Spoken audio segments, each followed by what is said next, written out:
आदाब नाजरीन, Saiyaara news TV में आपका खैर मकदम है। आइए देखते हैं कुछ अहम खबर। बीजेपी के गोशामहल एमएलए मलून टी राजा सिंह ने कहा है कि जो दलित समाज को धोखा देता है वो घर में बैठ जाता है। इसकी मिसाल के चंद्रशेखर राव है। उन्होंने दलित समाज से जो वादे किए थे इस पर अमल नहीं किए। राजा सिंह कांग्रेस के होने वाले सीएम रेवंत रेड्डी से मुतालबा किया कि वो अवाम से किए गए वादों को पूरा करे। उन्होंने कहा कि ये हुकूमत का हकीकी चेहरा 1 साल में अवाम के सामने आ जाएगा। सबसे पहले हमारे एससी समाज को ये केसीआर ने धोखा दिया था। 2014 में आप सबको याद होगा कि अगर मेरी सरकार सत्ता में आती, अगर मैं ज़्यादा विधायक जीतता हूं तो मैं दलित को मुख्यमंत्री बनाऊंगा, ये उनका आश्वासन था। 3 एकड़ लैंड दलित समाज को देने का उनका वादा था और दलित बंधु लगाकर सिर्फ 100 परिवारों को देकर बाकी के 1100 परिवार वालों को धोखा देने वाला ये केसीआर। कभी भी केसीआर ने बाबा साहेब अंबेडकर जी की पुण्यतिथि पर श्रद्धांजलि अर्पित नहीं की, कभी कोई कार्यक्रम नहीं किया। विधानसभा में खड़े होकर यही केसीआर ने कहा था कि हम बाबा साहेब अंबेडकर जी की भव्य प्रतिमा टैंक बंड पे बिठाएंगे। जबान देकर पलटने वाला केसीआर।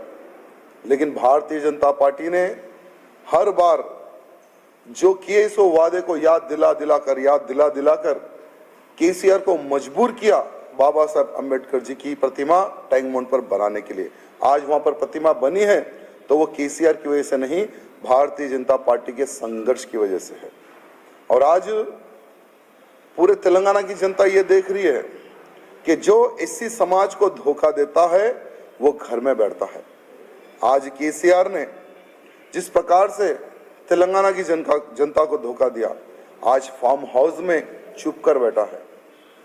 और केसीआर ने हार के बाद में कोई प्रेस मीट नहीं लगाई और ना ही केसीआर को मिले से वोटों के लिए वोटर्स को धन्यवाद कहा।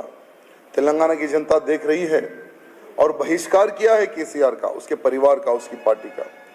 आज रेवंत रेड्डी जी शायद आज कल में मुख्यमंत्री डिक्लेयर होंगे, 7 तारीख को शपथ है, ऐसा मैंने सुना है। रेवंत रेड्डी से निवेदन है कि आपका एक हामी था, आपका एक वादा था कि केसीआर की स्कीमों को हम और इम्प्लीमेंट करेंगे और उसको स्ट्रांग करेंगे। तो रेवंत रेड्डी जी, हमारी पार्टी ने, हमारी भारतीय जनता पार्टी के कार्यकर्ताओं ने केसीआर को नहीं छोड़ा, हम तुम्हें भी नहीं छोड़ेंगे। दलित समाज को अगर कोई भी धोखा देगा तो हम उसको नहीं छोड़ेंगे। ये बात हमारे रेवंत रेड्डी जी ध्यान रखना। आज बाबा साहेब अंबेडकर जी को सारी दुनिया तो जानती है, लेकिन और जानने और पहचानने में अगर किसी ने कार्य किया है तो वो प्रधानमंत्री मोदी जी ने। पंच तीर्थ का निर्माण किया, 5 जगहों पर उनको इतिहास को वहां पर इंप्लीमेंट किया। दिल्ली में भी एक नेशनल अकेडमी का निर्माण किया। तो आज भारतीय जनता पार्टी ने अंबेडकर जी के जो इतिहास को जितना प्रचार करना था उन्होंने किया है।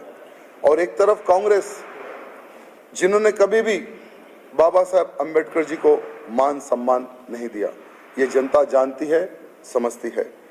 बहुत दिन कांग्रेस का राज तेलंगाना में नहीं रहेगा। बहुत से बहुत 6 महीने, बहुत से बहुत 1 साल। उसके बाद में जिस प्रकार से कर्नाटक में कांग्रेस का असली चेहरा कर्नाटक की जनता ने जाना है, उसी प्रकार से तेलंगाना की भी जनता जान लेगी कि ये जो इनका मैनिफेस्टो था, जो 6 इनके वादे थे, ये झूठे हैं और इनके वादों में हम लोग ट्रैप हो गए। तो आने वाले समय में तेलंगाना राज्य में भारतीय जनता पार्टी की सरकार बनेगी, डबल इंजन की सरकार बनेगी। और आज बाबा साहेब अंबेडकर जी की इस पुण्यतिथि पर जितने भी हमारे भाई बंधु भारतीय जनता पार्टी के अधिकारीगण पधारे हैं, उनको हृदय से धन्यवाद प्रकट करता हूँ। जय भीम। तो जैसा कि आपने देखा नाजरीन, क्या हो रहा है देश और दुनिया में। इस चैनल को सब्सक्राइब करिए, लाइक करिए, शेयर करिए और हमें दीजिए इजाजत।